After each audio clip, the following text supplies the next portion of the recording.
Welcome back to another Rich Martin podcast. And today I get to speak to a really good friend of mine, Rich Lewis. And me and Rich have gone back many years. You'll hear it in the podcast.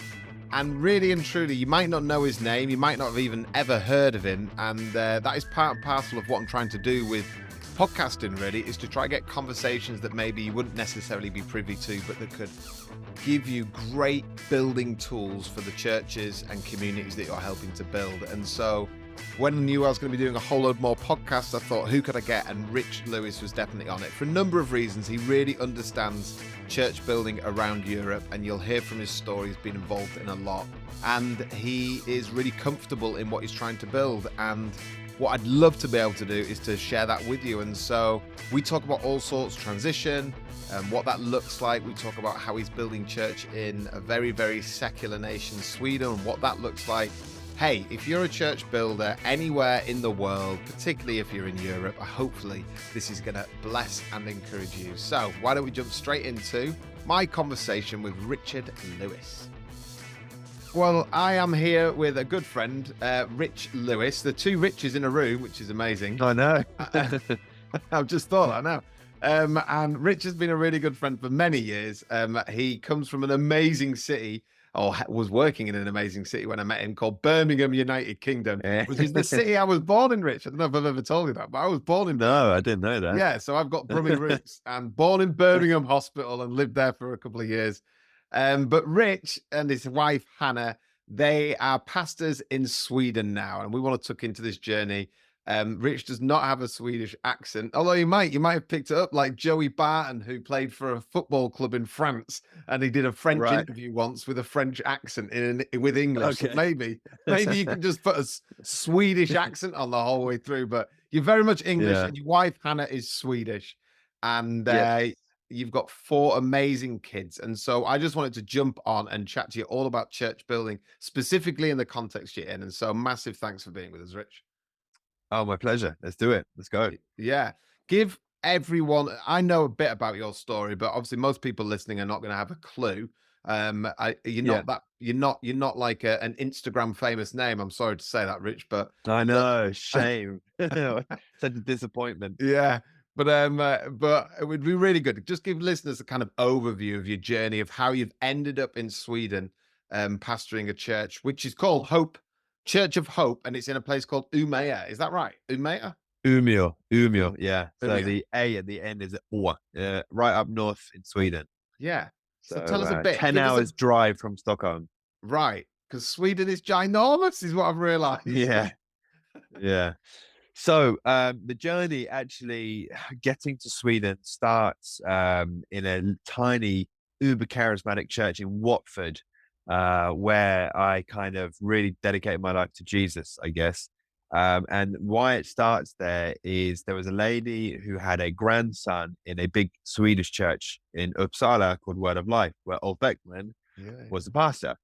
They went to one of his kind of preachers in London and brought back a video VHS of Ulf Beckman's teaching. Wow. And a 17-year-old new saved me got this VHS, and it was like healing, deliverance, authority. And I don't know how many people know Ulf Beckman, but he was like this crazy Viking Swede.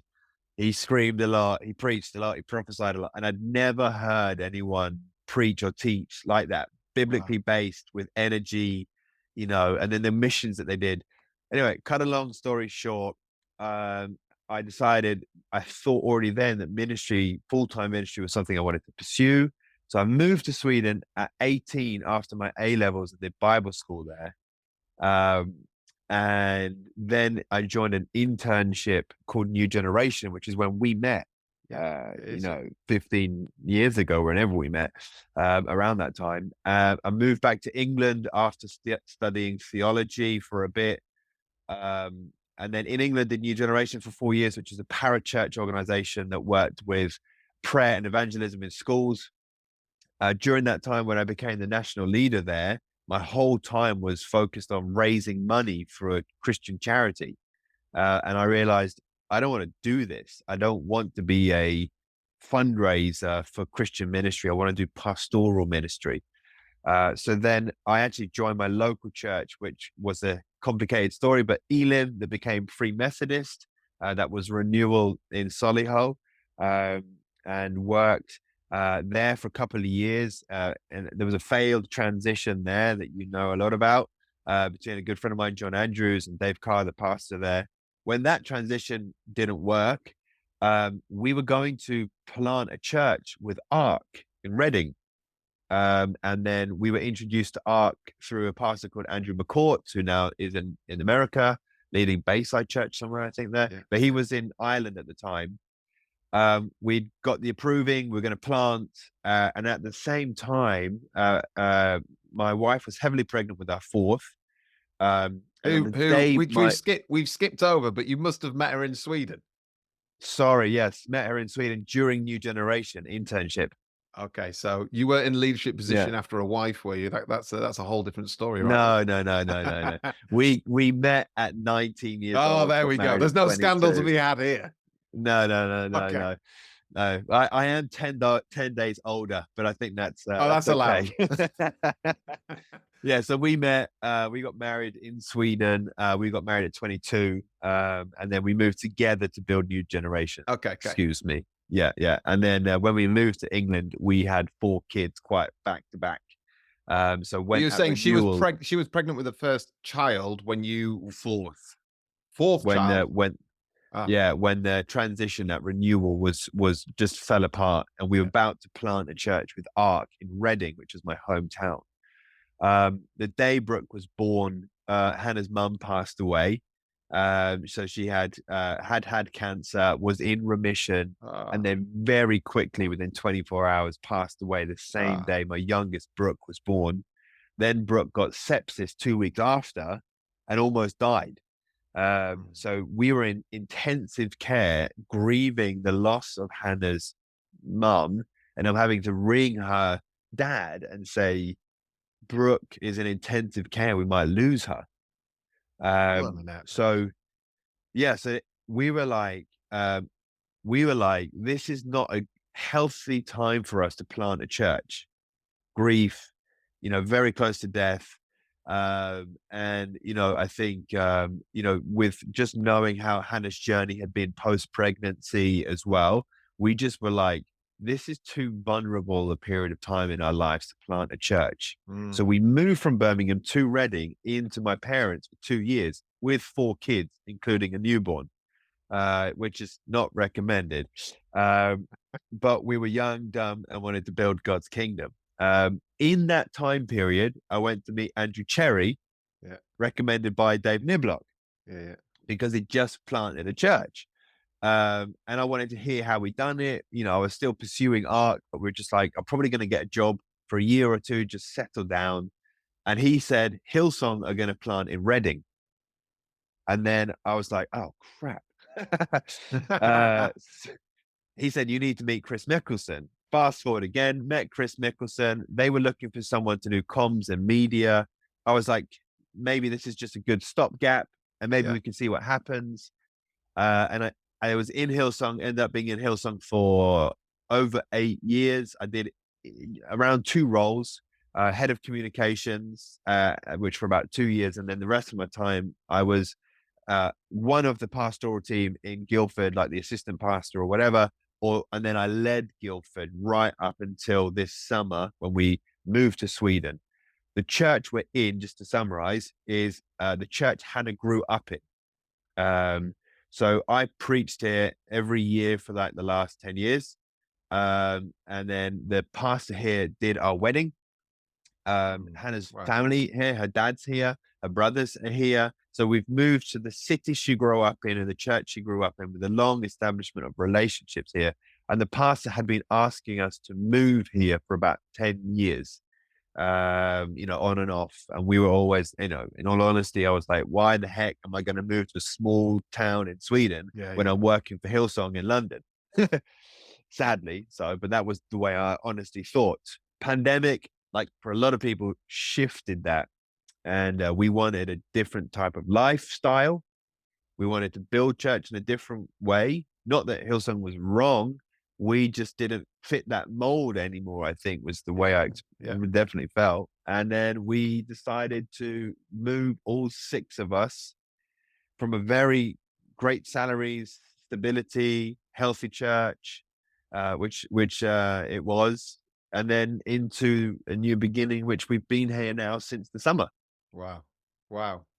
I mean, Yeah, you have skipped this huge stuff in that journey, Rich, which I'm sure that yeah, other people are listening thinking, "Oh, it's not just me. Other people have got crazy, wacky journeys, you know, like that yeah, that take so many twists and turns," which I always have loved it. I think, I've spoken to you previously before about transition, and you have been yeah. through multiple transitions, transition of you referenced it there, leadership transitions that didn't work, that found yourselves transitioning Mm, from a city with kids.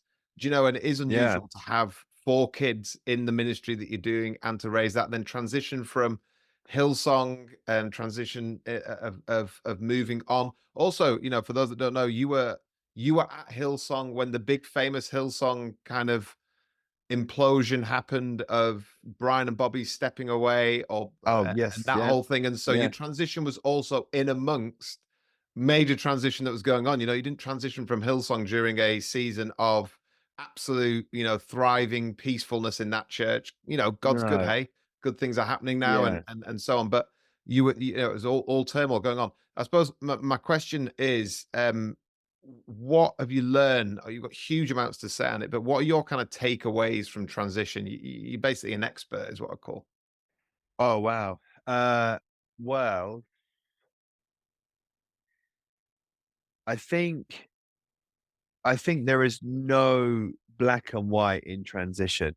Mm, So, I think for me, a defining thing of how to navigate these seasons was I felt like God always doesn't clearly show you what to do, but he will always tell you how to behave. brilliant, Does that make sense? brilliant. And I had to cling on to that because I think there is emotions that go up and down. There are complex situations where there is no black and white. You've got the tensions of honoring one partner Mm, and then standing up for who you are with integrity, mm, but being generous. Um, so I think um, humility, and if you don't love the people and want the best for them, then you're going to be on dangerous ground. mm, So one of the habits that I had to do in these things in every transition was, I think, and it sounds cliche, but when I'm when I'm mulling over frustrations, mm. choose to pray for the person. Oh, what a great word. Do you know what I mean? Because it sounds cliche. Did I do it every time? No, but I did it a lot because I was like, I kept thinking this. Okay, I'm frustrated. The transitions always cause frustration. Mm, So that's on both sides, any side. So what are you going to do with that frustration? Are you going to believe that once I'm out on the other side, then I'm going to be the dream Christian I've always wanted to be, and I'm going to mm, be build my dream thing? I mm, just felt like the challenge kept being, I need to live in a way right now in the mess, in the lack of clarity, that I dream of living in the future.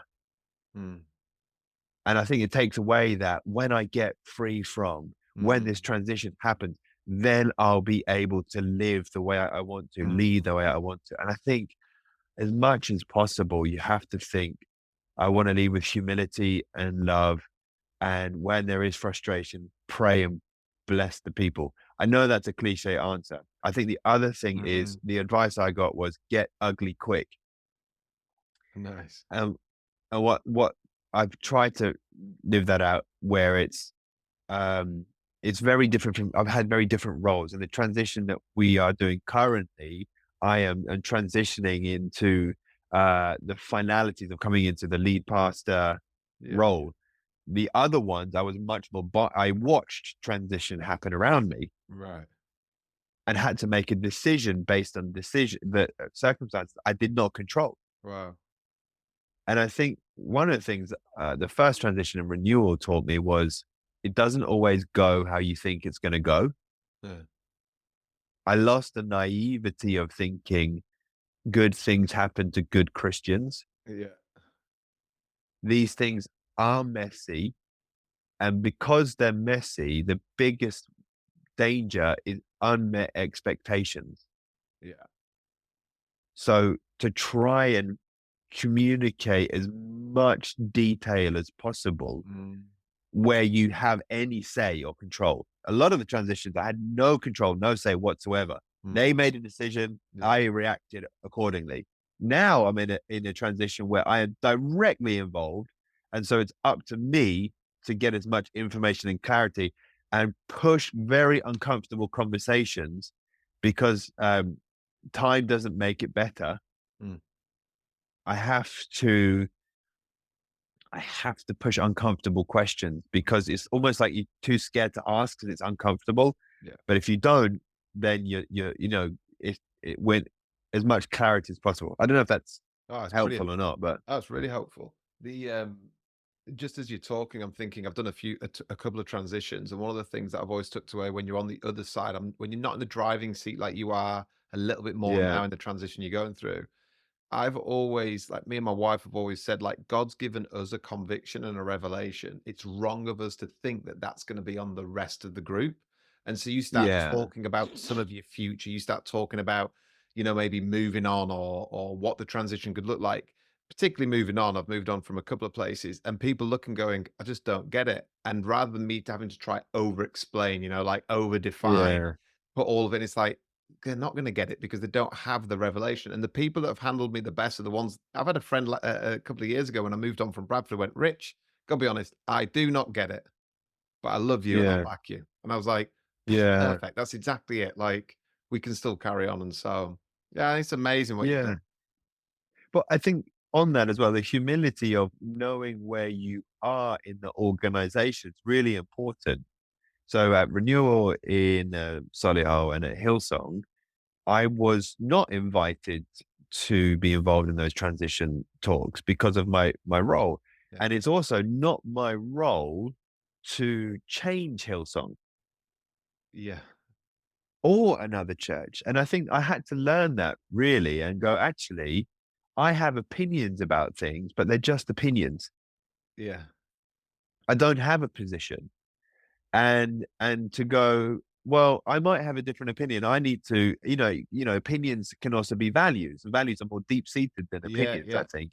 Yeah. And ultimately, we try to make decisions based out of values rather than opinions. But even the values, different organizations and different people have different values. And Yeah. if I'm not invited to the table, Yeah. it's not my position or right to tell them to have my values. Yeah. Yeah. And I think that's important too, because I think we live in an age where everyone thinks, well, my opinion and values are as important as everyone. It's not. It No, no. depends on the context Yeah. and your position in the table. Yeah. Yeah. I know, and I mean, over the last few years, I've learned personally is that God's not moved by my opinion, Yeah. even though it's biblically grounded often, and it's really good. Yeah. It's like It's it's really, really really important. good. Yeah. He's moved Yeah. by faith, hey, like that's what moves him. Like that's the currency. It's Yeah. the currency of faith in heaven, and I'm not saying opinions don't have faith in it, but yeah, I've definitely learned that. Can I jump straight into your church that you're at now, which Yeah. is really special? Yes, please. I think Yeah. Yeah.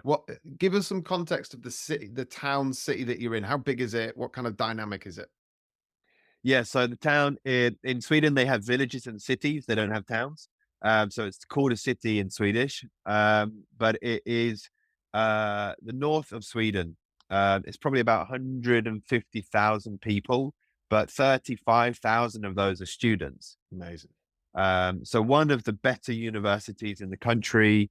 It's in a part of Sweden that we call Norrland, which is the north of Sweden. So we're up north, and it's like maybe the biggest. Well, it is the biggest city in the northern part of Sweden. So Sundsvall wouldn't like that, but no one cares about that city. Um, so yeah, it's beautiful nature, but a lot of people move here because of the university. So we chose a place that people would move to, not move from. Yeah, amazing. Yeah, And I know from our previous chats, not on podcasts, but just over the phone, is that you've been part of building life-giving churches. Renewal in Solihull, Birmingham. That is a life-giving church. It's holds definitely. true Yeah. to a lot of that. Hillsong and what they've brought into the mix brilliantly of doing things well and being a life-giving platform. But you've also had this Mm. this deep resurgence back to kind of like the way of Jesus. Not that the two are in conflict, but how do we create Mm, disciples and not just lean too heavily on a platform ministry? And there's lots to be said there, but I think the two can work together. How are you doing that in this new context that you're in? How are you, or are you? I don't know. I don't know if that's what you are yeah. doing. No, I mean, huge question. Um, I think I felt distinctly when I said to the board, when they asked me, "What are you going to do here? What's your vision?" And I was like, "I don't know." I I felt clearly, do not come with a blueprint. Um, and I did not want to come, and I didn't just want to come with things I don't want to do. So I Right, think that smells of like you haven't really processed what you left.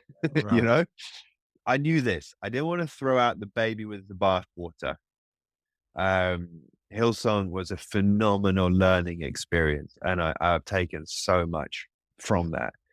I don't want to overreact. Um, and I think the discipleship and the leadership that we've had doesn't need to be mutually exclusive. Amazing. So I think if I'm honest, I am still slowly figuring out and letting it slowly emerge what exactly and how we're going to do that. So we've started to get, I think, a bit of clarity through. Okay, well, what do we want to do? We want to be a praying church. Okay, well, what does that look like? We want to have clear pathways for people to grow in discipleship. Mm, Um, intentionally, but I don't want to create a spiritual elite group of people that only ever talk about silent retreats, fasting, and solitude. I want to be able to reach your average bloke that likes a beer at the weekend, watches football or hockey or whatever, and still wants to grow in their relationship with Jesus. mm, I want to reach non-Christians. Um, and and I've thought of three rings. You've got core, you've got connected, and you've got the periphery. mm, And I think each one of those rings is equally important, mm, and a church that has clear channels to help people into the core. What do I mean by core? A core is not how many hours you serve in church, mm. but it is that discipleship, apprenticeship of Jesus Yeah. that is, you have my whole heart. Not perfectly, but Mm, I've laid everything else down. I'm trying to follow you to the best of my ability. mm, So we just put, prayer meetings in. We talk about fasting once a month. And then, we are a modern expression of church. And with that comes what? A complex kids ministry that we have to build, a worship team that I want to sound good and not sound awful. mm, So we need to, all of this stuff gets added on automatically because of the modern model that we have. mm, And in that, not trying to burn out volunteers, mm, stopping people from serving every single week, mm. trying to have relationships. So when I think the church packet that I'm in, which is a modern expression, comes with certain requirements. Am I happy with all of those at the minute? I don't know. Yeah. I But don't know. you're not throwing baby out with bathwater. You've not gone in and gone, No. right, what we're gonna do is, we're no longer sitting in rows, we're doing circles and I'm going very radical, right? You've Yeah, just yeah, yeah. No, no, definitely not. Because I think those of us who've been in the Christian bubble too long, I think there's too many people that are worried about the type of church that, say, a Hillsong was, or an Elevation was, or is, or whatever. And that's kind of like, let's just not get stuck in what the bubble thought. If we just focus on, okay, your average guy or girl in the city that you're in, mm. what's the best way to reach them? And whatever that is, let's do that. But that's deeply wrapped up in how you're wired. Y- So you Yeah, now, yeah, it's gonna be it's gonna be do you I suppose I'm pushing you towards answering this question. Do you still buy into as it is in the leader, so it is in the church? yeah, 100%. As in, if I don't model it, it won't happen. Uh, Or, that one, but as much as also your personality, how you're wired. oh, Oh, yes and no. Yes Come on and then. no. Um, my gosh, I think we don't need any more benevolent dictatorships. Right. Which would Um, dictate this is how I'm wired, so we're going to do it like this. yeah, yeah, but I don't think we need socialism either. So I do believe in the leader should shape and form something. Mm, Um, but I think there needs to be because without that, I think it's chaos. Like it's just, mm, like you end up having people that are making decisions and they honestly know nothing about what it means to build a local church. And if you delegate totally the vision and leadership of the church, what are you actually doing? You've just got a community of people with no leader. So I think we do need leadership, but I think as well, it should be formed and shaped by the community, by mm, the individuals in it, and by the city around it. mm. So let me dig into that then. So there's this Pew research which says that Sweden, I'm going to read it, says that Sweden is one of the least religious countries in the world. Only about two Mm. in 10 Swedes say that religion is somewhat important or very important compared with, for Yeah. example, 7 in 10 Americans. So Yeah, with yeah, this yeah. idea that Thank God for that. because it's a whole different animal, isn't it, America, for sure. Yeah, But with that, you're in this unreached people group. You've got a church in a city that's got huge, I guess, progressive values with a big student yeah, population, right? And Gen definitely. Zs that are there. How is it that how are you embracing that? Because it's not London that you're in, right? Or No, it's not. you, Yeah. so taking that point, which is so you're wired in one way, but you're having to learn the rhythm of the city or the way that the people Mm. are in the city. How does that look? What does that look like for you? Yeah, so Umeå is one of the socialistic strongholds of Sweden. Stronghold, I don't mean that in the spiritual sense, I just Yeah, mean yeah. it's like it's been super liberal up here. Okay. Um and it has been so liberal, so aggressively liberal for so long. We are very much pre-Christian in the culture. Wow. So, when you say it's, it is, but I could tell you the aggressiveness against Christianity that was in Sweden in like the early 2000s is not here now. Hmm. And it's been very interesting because there's actually a lot more openness to spirituality, I would say. So the Wow. openness to spirituality is huge. So, I can't tell you both here and in Guildford, a little bit different. The amount of young adults, people were telling me they were having spiritual experiences on mushrooms or weed or whatever. And then looking for Jesus because they'd had a trip or something like that. That was just kind of became like a regular thing. I was kind of surprised by it in the beginning, Right. but they're just spiritually open. And a lot of people thinking about Buddhism, if that's how you say it, Yeah, yeah. thinking about different spiritualities. And I've actually found there is not in the younger generation an anti-Christian feeling. There is an openness looking for genuine spirituality. Mm. Um, and I don't know if this is, I don't know if you want to think this is too sensitive. I don't mean it to be, but my kids were in secondary schools in England and we were having conversations every single week about LGBTQ because they were seeing trans kids. There was LGBTQ clubs at every school during lunch. I don't know if that's being close to London or not, but it was just a conversation that we were repeatedly having because it was right in their face all Mm. the time Mm. in a school in Yeah, Epsom yeah, yeah. outside London. Nothing is visible here in the same way. Okay. And my kids are 14 and 13. And I've asked them, what do you think the difference is? It's like, because that's interesting that it's just not, it doesn't exist in the schools. Huh. So I've asked them, are there gay kids in your school or trans kids in your school? Because it definitely was something we talked repeatedly about because it was just in the face all the time.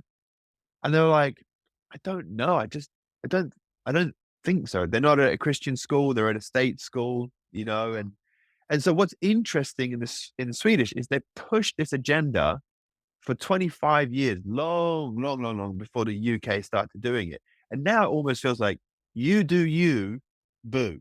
It's kind of like there's just so much freedom. if it's just not a fight here. Wow. Now, we do need to clarify. I regularly get asked in our stance on homosexuality and all that kind of stuff because it's almost a given. If you're a nice person, then you are pro-gay, and if you're a bad person, you're not. So we have those conversations all Yeah, the yeah, time with yeah, people who are asking about our church. But even then, the conversations are not. I don't feel like that people are surprised by our stance or attack yeah. us about our stance. It's just there's a higher curiosity around spirituality, I'd say. And is that and so with that kind of like outlook, not outlook, but with that kind of atmosphere that you're building in, and it's not, what's London, 7, 8 million people now, that Yeah, are like in amongst it, very, very transient. How yeah. how have you adapted some of your building? How have you adapted some of your church methodology to reach this people group? What does that look like? Oh, well, I don't know if we've done that is the honest answer. I mean, I'm a couple of months in. I would say the predominant way I would want to do that is through modeling and through preaching at the minute. I wouldn't necessarily say that we have an amazing culture of breaking into the community as kingdom bearers as salt and light. I think we probably have a model that's a bit more at the minute entertaining Christians. Okay.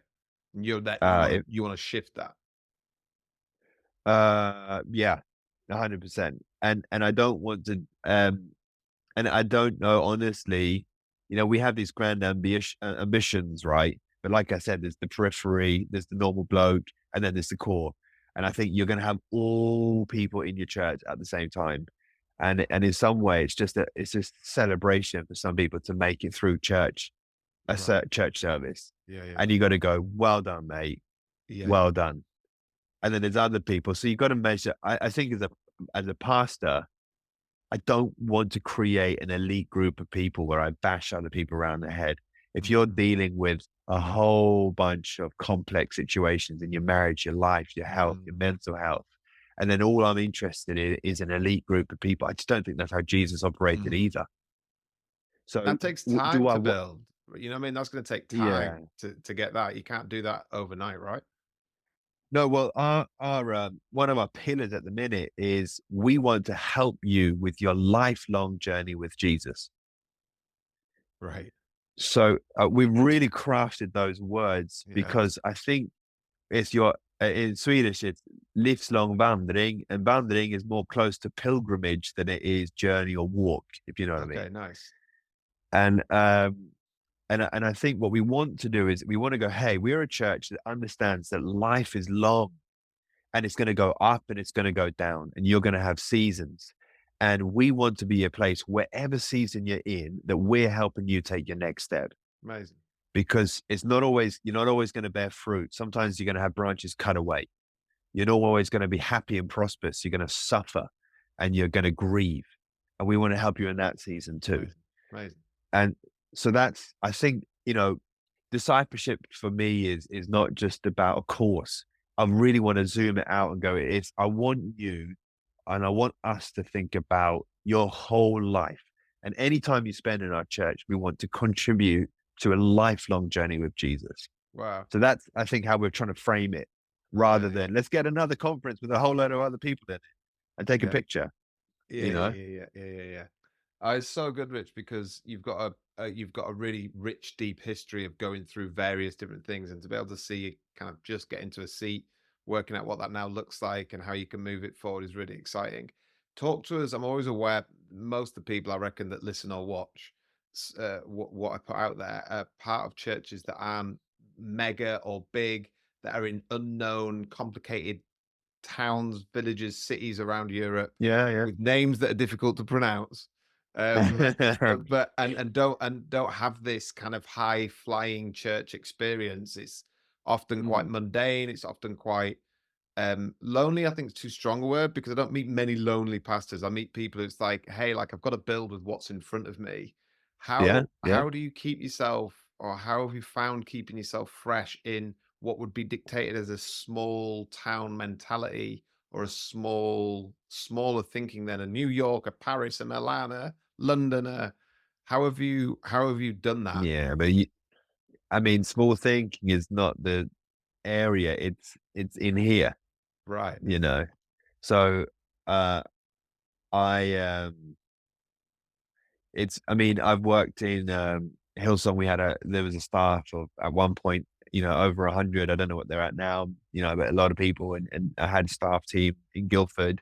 Yeah. At its biggest, it was 5 in Guildford, but then you work with a wider staff team, and Guildford was, I don't know how big, varies pre-pandemic, post-pandemic, but easily over 1,000, 1,500 at its biggest point, hundreds of volunteers. And now I'm working in a church with a Sunday attendance, probably about, on a big day, 150 at the minute. And I can tell you what, same problems. Always too little money, always too little volunteers. Yeah. So the bigness and the smallness, I don't know. I think I didn't move from London to a small city in the north of Sweden because I wanted to do just big. Right. So the size thing doesn't bother me, but I've never stopped dreaming Yeah. of what could be. Yeah. And so I don't really see that big of a difference for how I'm working. It's like, my gosh, it's the same thing. I've got to find good leaders, and there's not that many of them that want to do this volunteer thing in church. And so I almost work in exactly the same way. Got to find leaders, got to invest in relationships, your coffees and lunches with people. How to not, and then the routine of writing messages. I don't know. There's actually a huge amount of similarities, but the internal vision and dream that I have is that what motivates me. Yeah. I don't know if that's an answer. Yeah. I think No, practically, yeah. Give I us some look, practicals. How do you still lift your head up and out of your situation?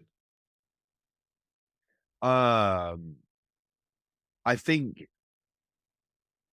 uh, I felt challenged by God. Sounds so cliche. I don't even really want to say it, but I think it's the honest answer.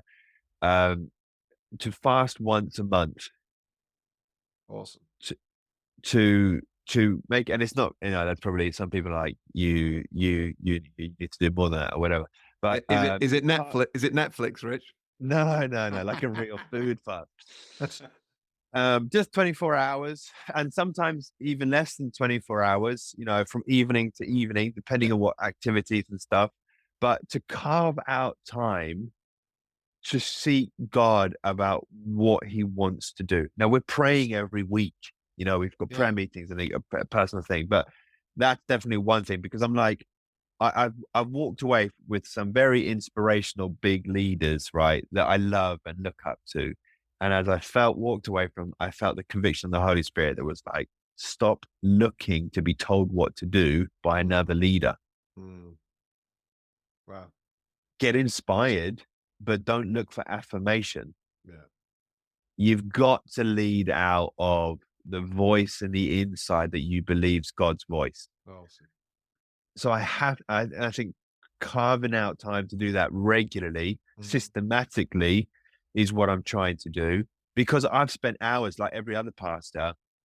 What's Bridgetown doing? What's Elevation doing? What's Hillsong doing? What are they doing? What's their vision statement? How have they written it? How are they doing groups? How are they expressing this? What's their graphics look like at the minute? And I mean, it kind of helps to a part. But I mean, your brother said this, when we worked together at Hillsong. He said the one thing Hillsong doesn't do is look at what other churches do. Didn't Right? need to. Didn't need to.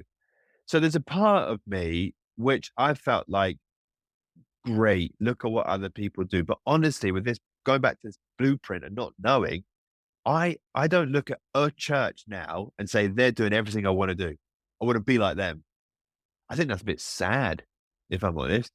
Yeah, Um, we've seen, haven't we? We've lived in amongst some of that thinking and seen the fruit of it. And the fruit is, it's not that great. It's like a chip. It's like it's like going on a cheap Chinese website and buying the yeah, Rolex watch or yeah, whatever it might be, yeah, or the, do you know yeah, what I mean? yeah, The and it's like, yeah. A yeah, bad copy. it's like, it's all right, but Yeah. everyone knows, it's not it. But finding the unique essence really is what you're tapping into. Do you think there's an age thing in that? Do you think, not saying you're old, but do you know, like, you're not 21 anymore? No, I'm 39. Um, Do you think there's like a maturing in that, which is like, okay, I feel like I'm ready now? I would hope to say there's a maturing, Lynn, in this journey that we've done. I really hope there's a maturing. I would say yes. What's interesting is watching what your internal drivers are, right? Right. Like I was I was so driven as a younger person, when we were all youth pastors Yeah, growing yeah, up, it was like, we're going to build the freaking biggest church that's known to man. And yeah, we're going to be authors. And it was just yeah. like this testosterone, ego, insecurity, masked with, oh, it's for God. Yeah, of course, it's for God. He gets all the glory. He does all the glory.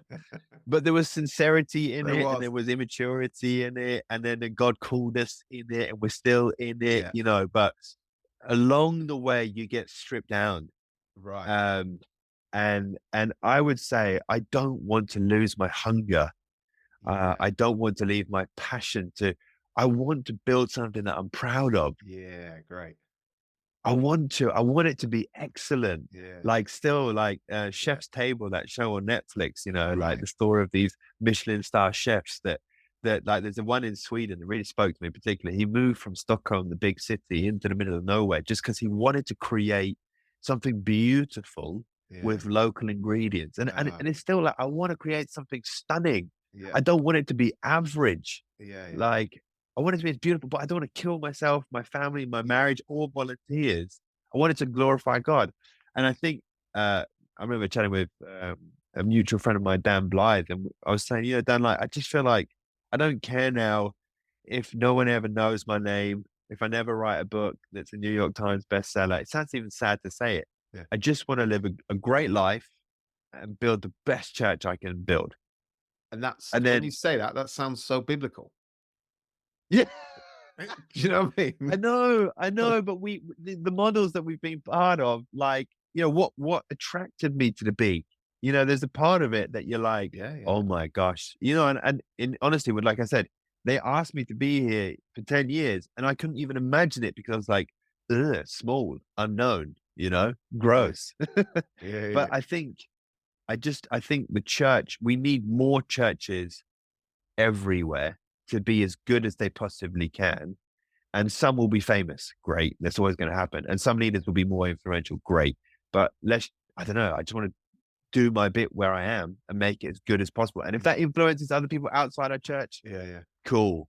But it's not the aim. Yeah. Yeah. Yeah. No, I love Bill Johnson has a great line around money. He says, ministry doesn't make you money unless it does. And then like you can interchange the word money with like Yeah. ministry doesn't give you fame unless it does. Ministry doesn't Yeah. create you, known names unless it does. The point being that you just made there, which is for some it does. And there's no rhyme or reason to that. And there's Yeah. no kind of like, and there's no kind of button that you got to pull or press. And actually, the ones who are integrous, who tell you that it's come their way, it's an absolute nightmare when it's come their way because it distracts Yeah. and all the other stuff that has been embroiled up into it. Let me finish with this question, Rich, because I'm aware of time. Um, Mm. it kind of touches on the last bit there. What are your thoughts on building the church in Europe? Like, what are you seeing working? What do you think's moving on? What could improve? You just touched on a bit there, which is I still want to do it well, which is a very, very Yeah. European kind of like we want to do it well because we're just known for doing church and it's not done well, but what that well looks like is maybe a new expression. But what other things do you see? Oh man. Again, I will give you thoughts, but I think this is something we're very much wrestling with. Um, I still believe in one of the things I speak to a lot of friends that have left church, and a lot of people say they like about our church is the worship experience. Mm, Um, Now I think there is something in the worshipful experience that I don't want to throw away because I think there's a lot of freedom, there's beauty in it. mm, And I do think that worship is an important thing. mm, Um, and that does mean it comes with a complexity around it. because you've got to do that well. And then you get into tracks versus non-tracks, music and band and quality and what's, so I don't want to go too much into that. I think as well, every church is going to have to navigate how they relate to digital. Mm. And I honestly believe, I don't want to be a famous pastor on social media. But I've come to the conclusion that if we are not aggressively pursuing a digital presence, doing that well through video, we are going to become irrelevant. Mm. I think the objections and the aims of that for me, in my own opinion, is to reach your people, to add value to your city and your people. Mm. And then whatever happens, happens. I think the motivations should be add value where you are, not try and be famous to people you're not connected to. Right. And then discipleship and groups and home groups, whatever you want to call them, and deeper discipleship and, encouraging people on that way. Honestly, I don't know how I'm going to wrestle with that or finalize that. We have groups that meet regularly here, and I don't know whether I'm satisfied with that. I think we can't force people to be disciples of Jesus. We need to at least have clear ways where it's very easy to progress in a deepening relationship with Jesus. Mm. And I think we need to facilitate that, knowing that some will and some won't, but we keep moving and giving regular opportunities. So we are doing Bible memory verses for every teaching series we do. Right. So I want people memorizing scripture.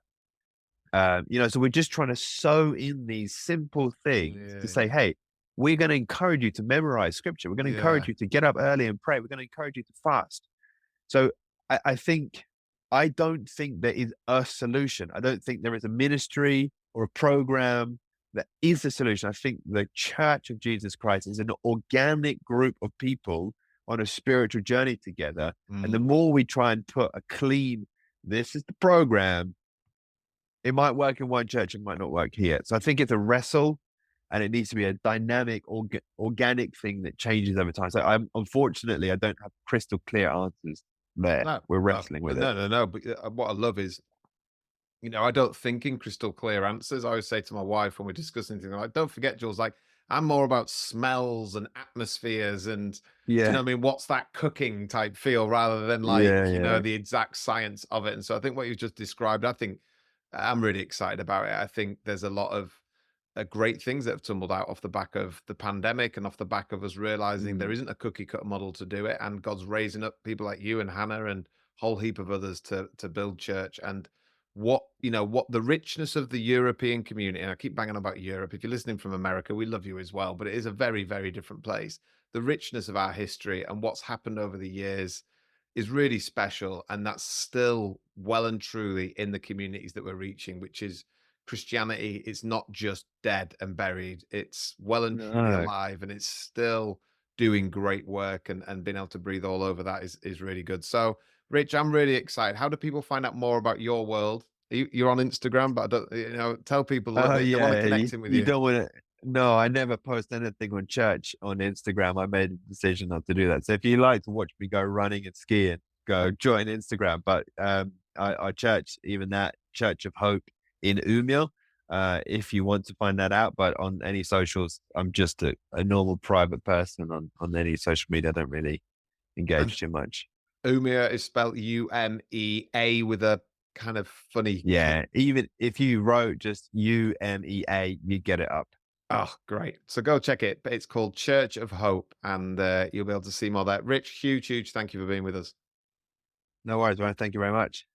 There we have it, Richard Lewis, and that was really enjoyable for me to be able to sit and chat to him and just to hear his brain and heart combined together to work through what he's going to be doing with church is totally inspiring. And please do go check him out, send him a message or reach out to him. He'd love to be able to chat to a whole heap more of people that may be listening to this. And do reach out to me. Let me know if you want me to speak to anyone. I've got a load of other people that are coming on this, and I'm really enjoying it. And I hope you are too. So have a great rest of your week.